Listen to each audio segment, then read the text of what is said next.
Estado de saúde de Bolsonaro requer muitos cuidados e é considerado grave. O presidente da República foi transferido às pressas para São Paulo, onde poderá ser submetido a uma cirurgia de emergência nas próximas horas. O antagonista ouviu 3 políticos com trânsito no Palácio do Planalto.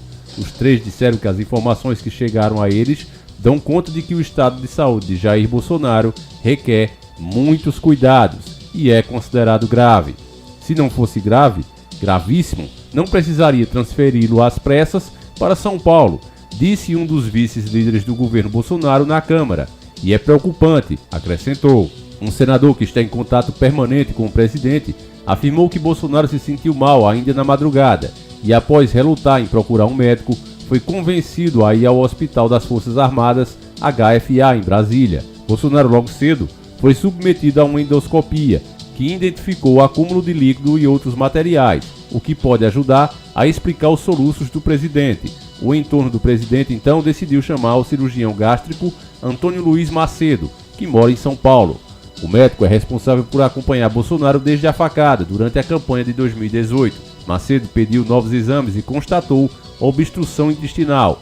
Além disso, determinou que o presidente fosse transferido imediatamente para São Paulo, onde muito provavelmente deverá passar por uma cirurgia de emergência para tentativa de desobstrução. Quem esteve com Bolsonaro na última semana percebeu que ele não estava em boas condições de saúde, mas o presidente dizia que estava tudo bem e atribuía os soluços que começaram há 12 dias a um refluxo gástrico e ao tratamento odontológico pelo qual passou recentemente. Quem conversou com o senador Flávio Bolsonaro pela manhã e agora no fim da tarde também percebeu uma mudança no tom do filho, que já admite em reservado que a situação é delicada. Os médicos tentaram tranquilizar o entorno do presidente, mas é claro que uma situação dessas, assim de emergência, preocupa, afirmou um senador. Salve família, encarando aqui quem fala é o Davi e seja muito bem-vindo a este humilde canal. Meus nobres e queridos irmãos, como você ouviu a matéria, no começo foi dito que não era nada demais, que foi só um atendimento que o Bolsonaro foi fazer ali, mas eu acredito que ao passar inclusive desse dia, a gente vai saber de muito mais coisa. Agora, que já fica a lição aqui para todos nós, que doença não se guarda, meus irmãos. O Bolsonaro já vinha se sentindo mal. Eu lembro que há 2 dias atrás, eu vendo umas lives ao vivo que ele estava fazendo, e o tempo todo ele fazia como se fosse arrotar, né? Que dizem que estava soluçando e tal. Mas você via que ele estava fazendo isso o tempo todo, era uma coisa estranha. Eu digo, o cara não está bem, né? A gente percebe isso de longe. E agora, ele sente-se mal, e ainda assim não queria fazer uma visita ao médico. Até dá pra entender, família, porque você vê como a imprensa escreve sobre o cara, né? Então, uma simples visita ao hospital já gera toda aquela polêmica, ó, pode ser isso, aquelas especulações todas. Eu lembro que há alguns anos atrás, porque o Bolsonaro já sofre com esse problema, que inclusive já foi dito que podia ser câncer, desde as eleições, desde antes de ele levar a facada. Inclusive tem imagens dele, eu já mostrei isso até em outro vídeo nosso, um vídeo bem mais antigo da época da eleição, onde ele foi para uma igreja e o pastor reza, né, em cima do estômago dele, mostrando claramente que ele já vinha com um problema intestinal que ninguém sabe o que é. Eu vou fazer uma oração bem rápida, eu vou começar a ministrar a palavra. Todas as pessoas que têm úlceras, vou precisar do Leandro aqui perto. Todas as pessoas que têm úlceras, gastrites, enjoo no estômago, dores no estômago, bolo no estômago, enfim, problemas de estômago. Eu quero que você só levante a sua mão bem alto para ser identificado. Levante a mão e segure. Quem tiver com a mão levantada, fique em pé, por favor. Quem está com problema de estômago, que está com a mão levantada, fique em pé, para ser identificado. Fique em pé, para ver quantas pessoas vão ser curadas essa noite. Coloque a mão no estômago deles e ore.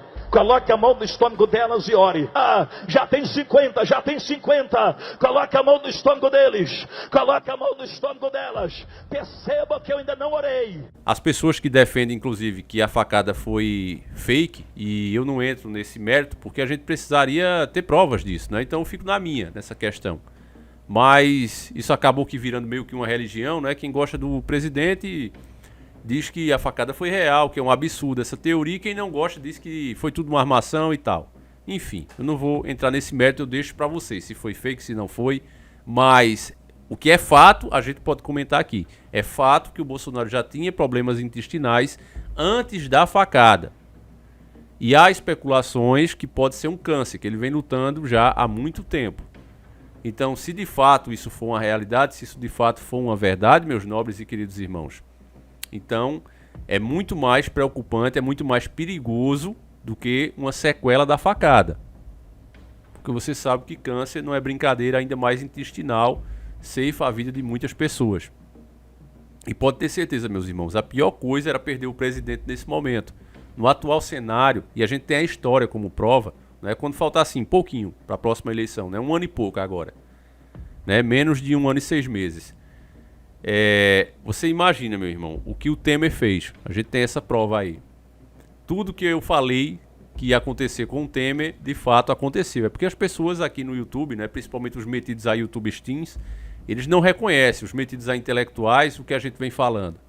Mas se você pegar os vídeos aí, eu falava que a pior coisa era tirar o PT e deixar Temer. Porque tudo que o PT não fez, porque não tinha espaço, porque não tinha mais apoio, o Temer ia conseguir fazer com tranquilidade, com aquela máscara de falsa mudança. E foi exatamente tudo que a gente falou. Os caminhoneiros perceberam isso, foram para cima, as pessoas não apoiaram como deviam, acabou a greve não dando em nada. Ao contrário, a gente só fez provar para o sistema que nós seríamos capazes de pagar até R$10 no litro da gasolina para não ficar sem rodar com os nossos carros. Foi o que a população, eu digo, não eu e você, claro que nós jamais faríamos um papel desse. Quem está desperto ficou em casa, apoiou os caminhoneiros. Mas a massa, e eu digo nós porque a massa faz parte de nós, infelizmente. A decisão deles, os atos deles acaba sendo distribuído, sendo pesado e distribuído para toda a população brasileira. Quem estava, quem não estava, todos pagamos o preço.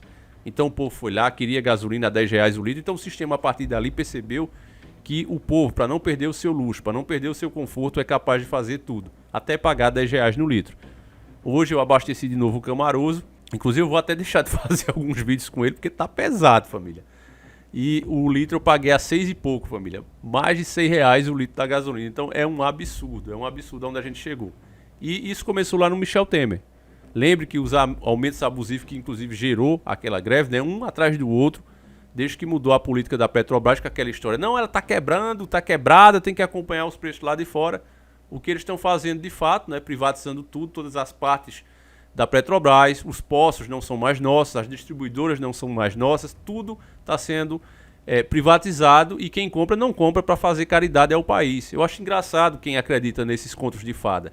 Acredita que, não, as empresas compram para ter apenas lucro. Não, elas compram para ganhar o nosso dinheiro e nos controlar. É o principal para eles, é o poder sobre a nação.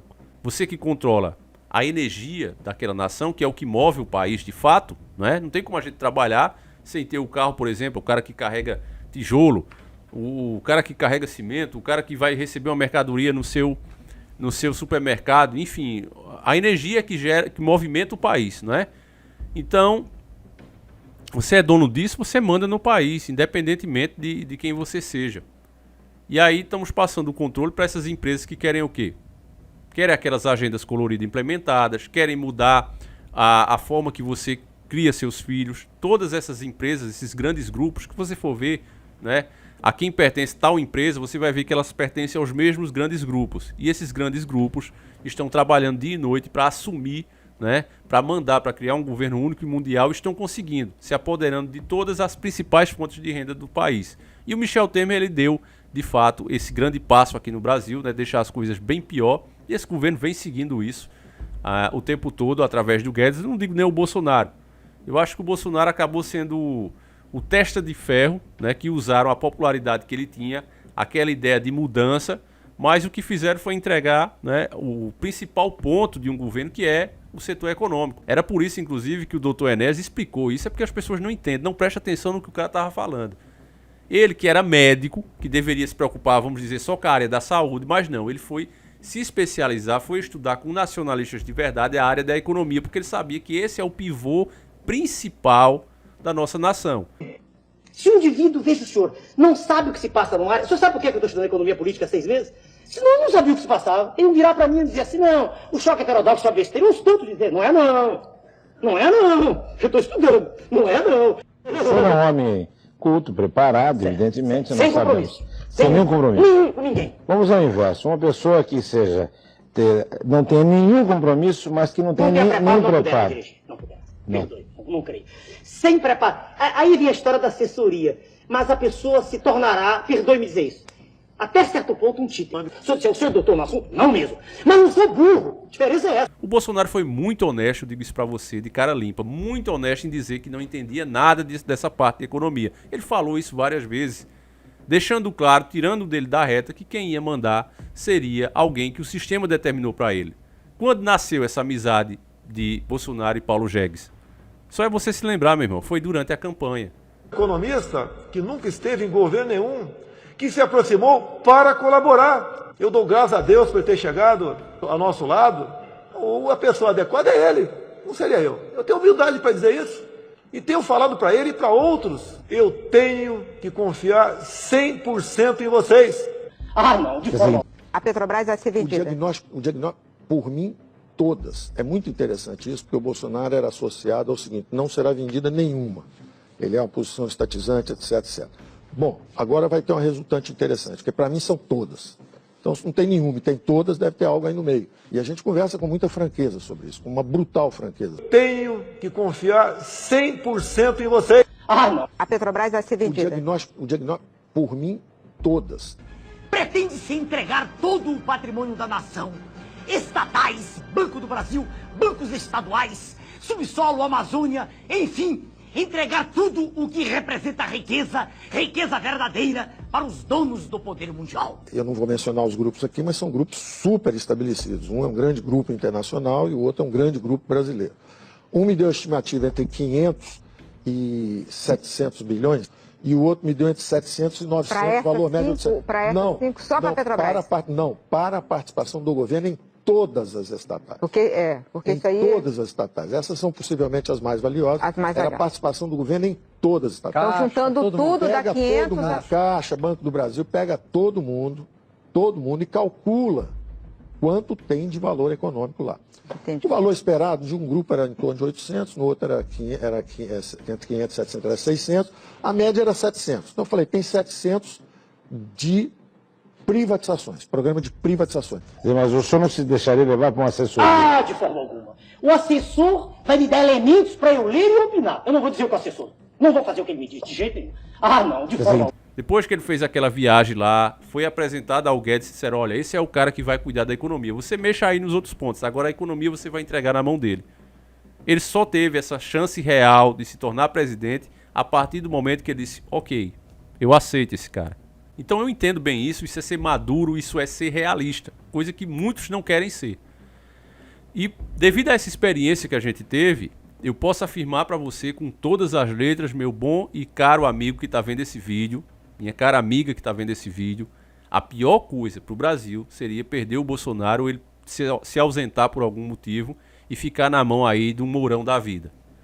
Porque com essa ideia de, teve uma mudança, muitas coisas que às vezes o governo não faz para não perder popularidade, porque vai pegar mal, tudo isso é feito, principalmente assim, um finalzinho de mandato. Então é uma coisa terrível para a nação. Você imagine bem, já temos as experiências, coloque na balança o que eu estou falando aqui, meus irmãos, que pode ter certeza, a pior coisa que seria para o Brasil era isso. É para quebrar de vez. Então vamos orar, né, pela recuperação do presidente. Espero que ele se recupere de fato, de coração eu digo isso, porque já está ruim com ele. Eu imagino que seria bem pior, agora bem pior mesmo, sem ele. Em algumas questões eu ainda vejo que ele tenta trazer para o lado do povo. A questão da moral, da família, dos bons costumes, a questão do direito à religião, porque querem excluir o cristianismo de tudo, né? Mesmo o Estado sendo construído com bases cristãs nas suas leis, na sua formação, não, querem banir isso aí, querem equiparar outras seitas do mal mesmo e dizer que é religião e que você tem que ficar calado. A própria mídia, né, silenciando os próprios policiais, no caso do Lázaro, a dizer o que eles encontraram, né, que o cara realmente servia ao mal. Não, deixa essa parte da magia de fora, não fala sobre isso, uma verdadeira ditadura, meu irmão. E o Bolsonaro, pelo menos, ele não compactua com isso. Na questão mesmo do direito do cidadão se defender, ele deu uma facilitada muito boa. Eu vou ver, inclusive, se eu consigo tirar o meu. Se eu conseguir, eu vou colocar todos os passos aqui para vocês, tá certo, meus irmãos?